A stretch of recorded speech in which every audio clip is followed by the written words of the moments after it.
Malaysia's King Sultan Abdullah Sultan Ahmad Shah has appointed seasoned politician Muhyiddin Yassin as the new Prime Minister, trumping Mahathir Mohamed's bid to return to power after a week of political turmoil that followed his resignation as Prime Minister. Also read: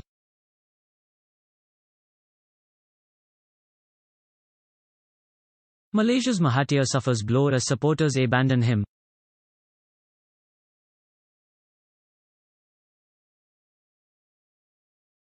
Malaysia's Mahathir suffers blow as supporters abandon him.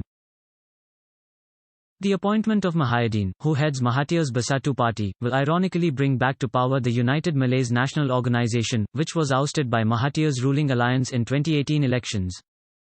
Mahathir quit this week to object to Bersatu's plan to work with UMNO.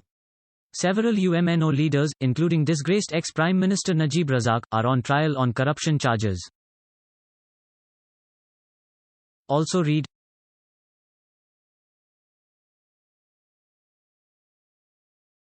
Crisis in Malaysia, on Mahathir Mohamad resignation.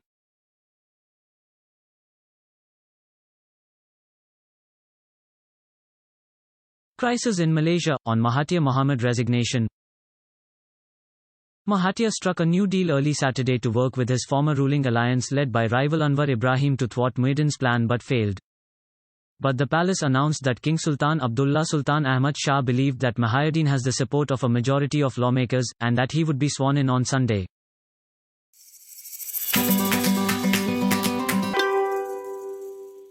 A 36-year-old patient admitted to the Government Medical College, Ernakulam, with COVID-19-like symptoms but was tested negative, died around Friday midnight. Hospital sources cited acute pneumonia and respiratory failure as the cause of death. The body has not yet been released as results of a second test for COVID-19 is being awaited from the National Institute of Virology, Alappuzha. Also read: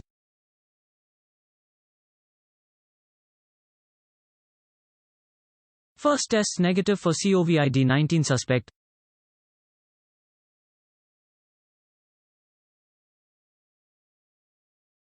First tests negative for COVID-19 suspect. The deceased, a resident of Connaught, was admitted with viral pneumonia symptoms on arrival at the Kochi International Airport from Malaysia on Thursday night. He was moved to the isolation ward and put on ventilator support after his condition was found to be critical. As on Friday, 2 patients were undergoing treatment at the isolation ward of the hospital and 28 persons in home quarantine. District Collector S. Suhas has been regularly visiting the hospital to review the situation. Control room number 0484-2368802.